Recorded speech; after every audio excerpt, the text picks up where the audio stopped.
Dando sequência aqui ao nosso canal no YouTube, falando de psicanálise e coisas que nos ligam à psicanálise, hoje eu decidi falar um pouco da questão do sujeito do contemporâneo. O que é o sujeito do contemporâneo? Bom, para aqueles que já têm aí alguma idade, vão comparar muito, né, esse sujeito social, esse ser humano social, essa pessoa que observamos hoje, com os que tínhamos antigamente. O comportamento, a cultura, a forma de conduta, a forma de estar no mundo, a posição no mundo, parece que deu uma mudada muito drástica aí, de um tempo, de alguns anos atrás até agora. E o que temos hoje? O que vemos hoje? Nós vemos uma sociedade, né, formada por sujeitos que estão, parece que, desconectados uns dos outros, sem um vínculo muito consolidado, mas que esse vínculo se faz através da tecnologia, né? Do que estamos falando aqui? Estamos falando aqui, então, de algo que nós vamos chamar de narcisismo. Ao contrário do que se fala, do que se pensa fora da psicanálise, narcisismo, gente, não é exatamente o sujeito que se vê grandioso, o sujeito que o tempo inteiro está fixado nele. Não. Nós vamos explicar o que é narcisismo. Mas antes de falar desse sujeito narcísico, de onde vem esse termo narcisismo? Bom, narcisismo foi tomado, então, do mito de Narciso. Freud foi lá, pegou esse mito e colocou esse mito como a sustentação de um período de desenvolvimento. Narque vem da palavra grega narcótico, entorpecimento. No livro das Transformações ou Metamorfose, fala de um jovem, filho do deus do rio, Céfiso, e de uma ninfa, Liríope. Os pais, antes do filho nascer, foram lá consultar um oráculo para saber do futuro desse filho. E o oráculo os contou que esse filho teria vida longa desde que não contemplasse a si mesmo. Nunca se contemplasse. Pois bem, Narciso despertou amores em homens e mulheres, foi, por a sua beleza, admirado em todos os sentidos, mas era extremamente arrogante. As ninfas todas queriam Narciso. Uma delas especial, Eco. Eco tinha uma maldição dos deuses sobre si, porque Eco falava demais. Então os deuses amaldiçoaram Eco com a seguinte fala. Cada vez que Eco falasse, ela repetiria suas últimas palavras ou as últimas palavras ouvidas. Num determinado momento, Eco espreita o bosque para contemplar Narciso. Narciso percebe essa presença e pergunta: quem está aí? E recebe a resposta: quem está aí? Ele diz: aparece. E Eco diz: aparece. Esse é um ponto interessante do mito. Bom, o final da história, há algumas versões vão dizer que Narciso morreu de inanição, outras que Narciso morreu afogado porque descobriu a sua própria imagem no lago e dali não conseguiu mais sair, admirando essa imagem. Pois bem, nós vamos falar então do narcisismo como a relação do sujeito com a sua imagem. A relação do sujeito com sua própria imagem. Imagem essa que é um espelho que está no outro também. Então é a relação de como ele lida com a sua imagem e esse outro. Narcisismo, em psicanálise, nós vamos falar de um processo de desenvolvimento normal. Até aproximadamente 6 meses de idade, o bebê vive uma fase que nós chamamos de narcisismo primário. O que é isso? A Vossa Majestade, o bebê, é o centro do universo e tudo mais que está em torno dela, mãe, objetos, é uma extensão dela. A partir do momento que a criança percebe que a mãe se afasta, que não é mais, né, não pertence, não é um ser servil a ela, ou parte dela, ou extensão dela, a criança então começa a investir nessa mãe para que a mãe lhe devolva de alguma forma esse investimento na forma do afeto, do reconhecimento, da gratificação. Nesse momento, então, instala-se gradativamente o que chamamos de narcisismo secundário. Todos nós vivemos o narcisismo secundário. Eu invisto em você para que você me devolva alguma coisa.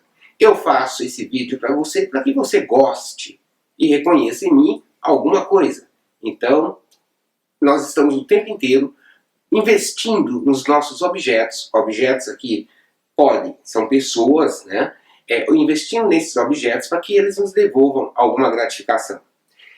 Agora, quando o narcisismo se torna algo ruim, prejudicial. O narcisismo se torna algo prejudicial quando ele é vivido em tempo integral pelo sujeito, na forma como esse sujeito se relaciona com essa imagem. Ele pode se relacionar com a sua imagem de uma forma grandiosa, eu sou o mais de todos, ou na forma de uma ruína, eu nunca dou conta, eu não dou conta, eu não posso, eu não consigo, né? Até aí nós temos duas polaridades, né? O grande demais e o pequeno demais. Mas onde entra o narcisismo aí? O narcisismo vai entrar na intensidade, na quantidade de investimento libidinal que eu faço nessa imagem e nessa identificação. Então, esse investimento libidinal, que é a minha atenção, o meu foco, né? Quando ele me toma de tal forma a causar um entorpecimento, um fascínio, e esse investimento não pode mais ser usado em outras áreas da minha vida, ou passa a prejudicar outras áreas da minha vida, eu digo então que isso é um narcisismo patológico, é algo que precisa ser tratado.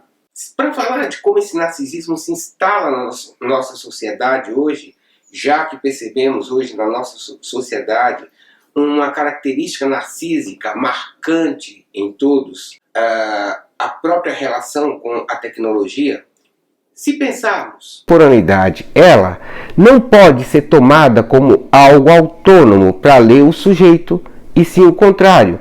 Nós vamos começar do sujeito, porque esse sujeito é que forma essa contemporaneidade.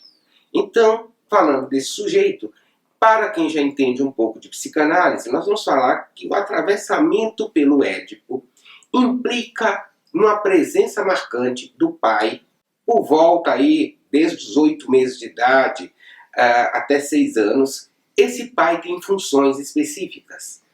Ele interdita o desejo da criança, né, pela mãe, no caso do menino, e o próprio desejo da menina pelo pai. Quando se passa pelo Édipo, se diz então que se recalcou esse desejo, que esse desejo entra numa fase de latência para só lá na adolescência ele voltar.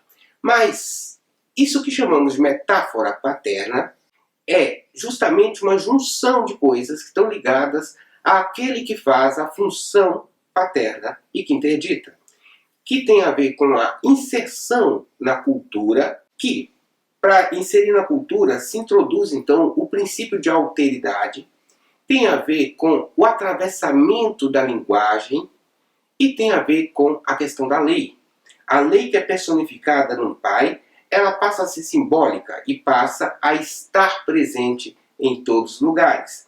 Então a criancinha que sai do Édipo, com seus 6 anos, ela já tem noção que cada lugar que ela vá tem uma autoridade lá. Seja a diretora da escola, a professora, o líder de um grupo, ela tem essa noção clara da lei, de alguém que está pondo ali uma lei.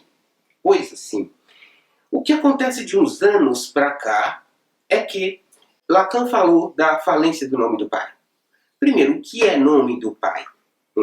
Se eu falar assim, olha, fulano me disse isso, e vocês conhecem fulano, eu não preciso que o fulano esteja aqui de corpo presente para que vocês entendam quem é o fulano. O nome é uma representação.